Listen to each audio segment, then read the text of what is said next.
Catherine की death के बाद से सब कुछ ही बदल गया। इसाबेला ने हीथक्लिफ के जाहिलपने से परेशान होकर और वदरिंग हाइट्स में एक नौकर की तरह ज़िंदगी जी जी कर वो जगह ही छोड़ दी। उस वक्त ये प्रेग्नेंट थी, हीथक्लिफ के बच्चे की माँ बनने वाली थी। यहाँ कैथरीन अपनी खूबसूरत बच्ची कैथी को छोड़कर गई थी। हेनली तो शराब और जुए की वजह से कर्जे में डूब गया था। कर्जे भी तो हीथक्लिफ से ले रखे थे, इतना कि उसे अपना घर हीथक्लिफ को बेचना पड़ा। हीथक्लिफ अब वदरिंग हाइट्स का नया मालिक बन गया था।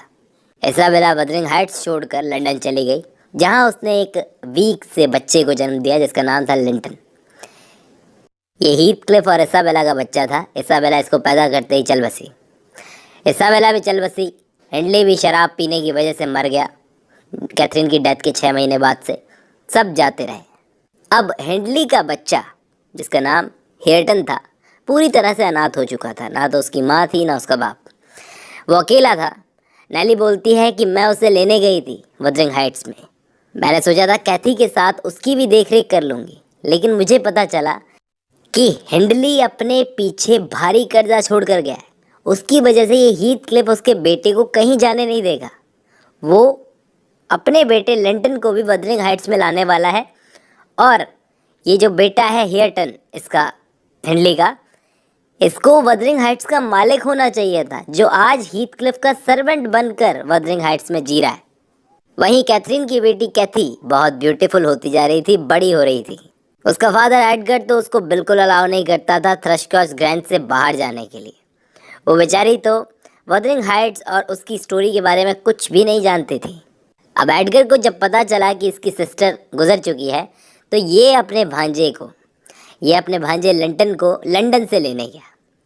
अब कैथी एक दिन ऐसे ही, जब इसके फादर बाहर गए थे, लंदन गए थे, तो ये चली गई बाहर, थ्रशक्रॉस ग्रैंड से बाहर, और ये वदरिंग हाइट्स तक चली गई। वहाँ इसकी मुलाकात हुई हेयरटन से, और ये उसे पसंद करने लगी इमीडिएटली। दोनों साथ में खेलने लगे। कैथी तो जैसे उस लड़के के पीछे पागल सी हो गई थी। उस लड़के की कंपनी पसंद आ रही थी, और इसने अब वदरिंग हाइट्स का रास्ता भी देख लिया था। जहाँ तक बात है लिंटन की, उसे जो लेके आए थे इसके फादर, कैथी के फादर, वो बड़ा वीक लड़का था। कैथी उसे अपने किसी पेट या बेबी की तरह ट्रीट करती थी, उसके बाल बनाती थी, उसके फॉरहेड पर किस करती थी। एडगर चाहता था कि ये लिंटन यहीं रह जाए और इसकी बेटी को कोई कंपनी मिल जाएगी खेलने के लिए, लेकिन लिंटन के बाप हीथक्लिफ ने इसे यहाँ पर रहने नहीं दिया। इसने नौकर भेजकर बुलवा लिया कि इसको वदरिंग हाइट्स के लिए रवाना कर दो। उसने बोला सुबह कर दूंगा। लिंटन का बाप हीथक्लिफ बड़ा जल्लाद आदमी था, जिसके पास लिंटन रुकना नहीं चाहता था। दरअसल हीथक्लिफ अभी अपने बेटे का भी यूज़ करना चाहता है थ्रशक्रॉस ग्रैंज को पाने के लिए। हीथक्लिफ की भूख अभी पूरी नहीं हुई। हीथक्लिफ ने पूरी कोशिश की कि कैथी उसके बेटे लिंटन को पसंद करने लगे। वो चाहता था कि एक दिन लिंटन और कैथी शादी कर लेंगे। वो ऐसा करने की प्लानिंग भी कर रहा था, लेकिन सच तो ये था कि लिंटन और कैथी को एक दूसरे में इंटरेस्ट ही नहीं था। खास करके कैथी को तो बिल्कुल भी इंटरेस्ट नहीं था। कैथी तो हेयरटन को पसंद करती थी, और हेयरटन की हालत हीथक्लिफ ने कर रखी थी किसी नौकर की तरह। वही हालत कर रखी थी जो कभी हेयरटन के बाप ने इस हीथक्लिफ की थी। पढ़ाई लिखाई सब छुड़वा दी, नौकर बनाकर रखता था। एक तरह से उससे बदला निकाल रहा था जो हेयरटन के फादर ने कभी इसके साथ में किया था। यहाँ कैथी को बिल्कुल समझ नहीं आया कि क्यों इसके फादर ने आज तक ये सच छुपा कर रखा कि वदरिंग हाइट्स में इनके कोई रिलेटिव्स रहते हैं।